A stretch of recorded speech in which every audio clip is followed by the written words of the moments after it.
Assalamualaikum warahmatullahi wabarakatuh.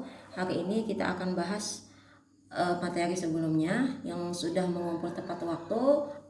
Alhamdulillah ya, Ananda Alma, Raihana Ulpia, Laila Maulida, Maulida Rahmah, Adelia itu sudah mengumpul tepat waktu. Untuk anak-anak yang lain alhamdulillah juga meskipun tidak tepat waktu sudah mengumpul. Nah, ini kita bahas ya untuk teorema Pitagoras. Nah, di sini sudut siku-sikunya adalah di sini pada segitiga yang pertama, sudut siku-sikunya adalah B.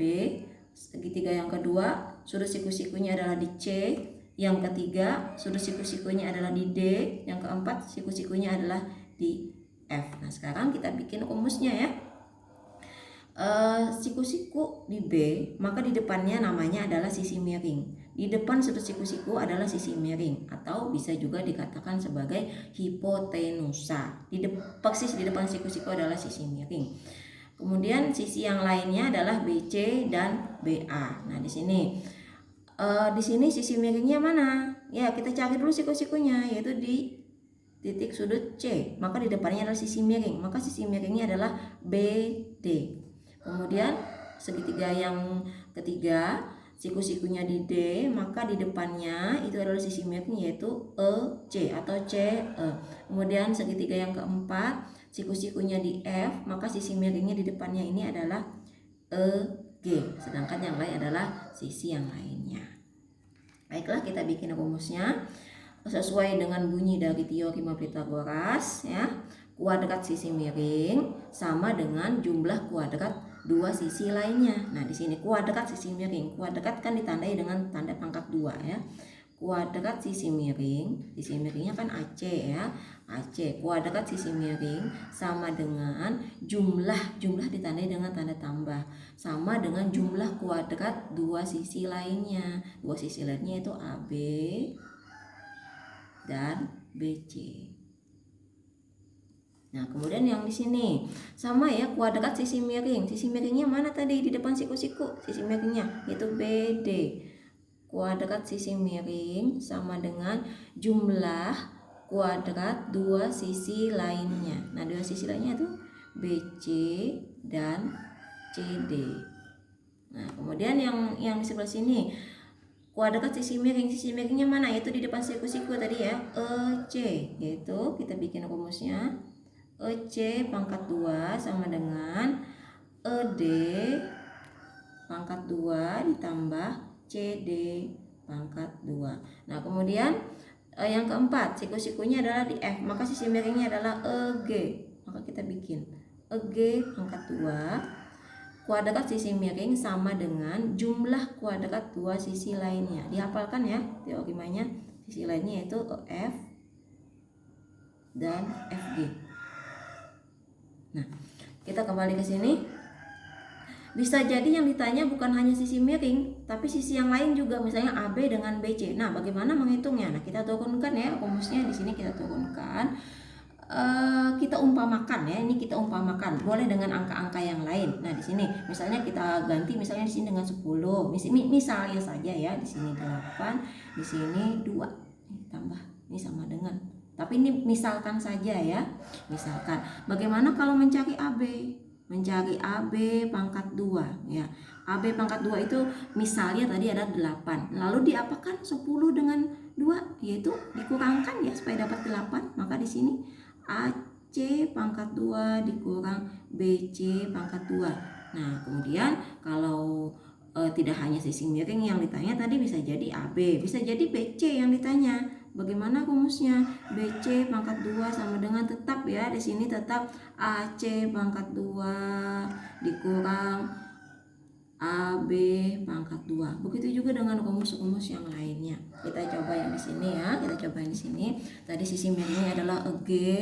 Bagaimana kalau kita mencari FG, mencari FE bagaimana? Sama ya. Kalau mencari EF pangkat 2 sama dengan, maka di sini sisi miringnya itu EG pangkat 2 dikurang FG pangkat 2. Bagaimana kalau mencari FG pangkat 2 sama dengan, tetap di sini yang dipakai adalah sisi miringnya yaitu EG pangkat 2 dikurang F pangkat 2. Begitu juga yang lainnya. Nah di sini yang lainnya, kalau kita disuruh mencari BC pangkat 2 sama dengan mana sisi miringnya, itu ini BD pangkat 2 dikurang CD pangkat 2. Bagaimana kalau mencari CD pangkat 2? Maka di sini tetap mana cari sisi miringnya, itu BD pangkat 2 dikurang BC pangkat 2. Begitu juga dengan yang ini. Nah, untuk teori Pythagoras bisa dipakai ketika kita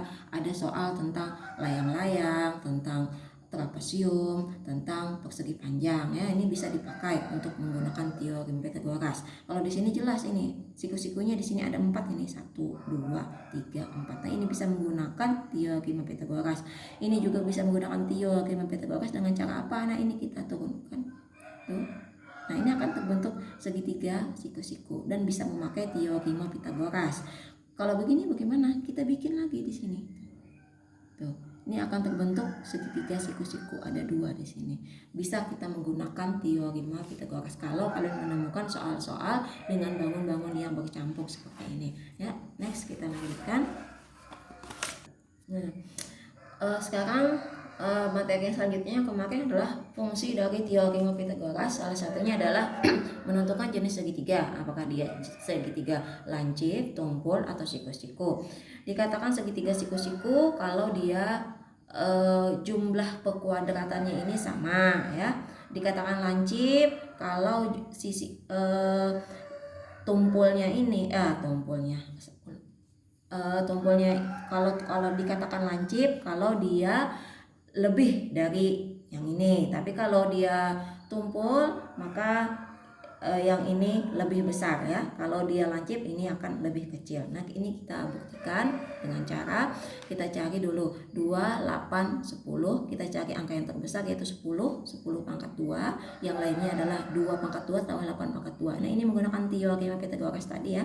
10 pangkat 2 artinya 10 kali 10, 2 pangkat 2 artinya 2 kali 2, 8 pangkat 2 artinya 8 kali 8 hasilnya 64. Kemudian di sini 100 turun 4 tambah 64 hasilnya adalah 68. Nah, di sini jelas yang paling besar angkanya ini hasilnya di sini ya. Kita lihat kalau di sini lebih besar, maka ini lebih besar dari ini, maka ini dikatakan segitiga tumpul. Tapi kalau dia sama 100 sama dengan 100 misalnya, maka itu dikatakan segitiga siku-siku. Tapi kalau dia 100 sama dengan misalnya di sini 200 misalnya ya, maka di sini dikatakan segitiga lancip.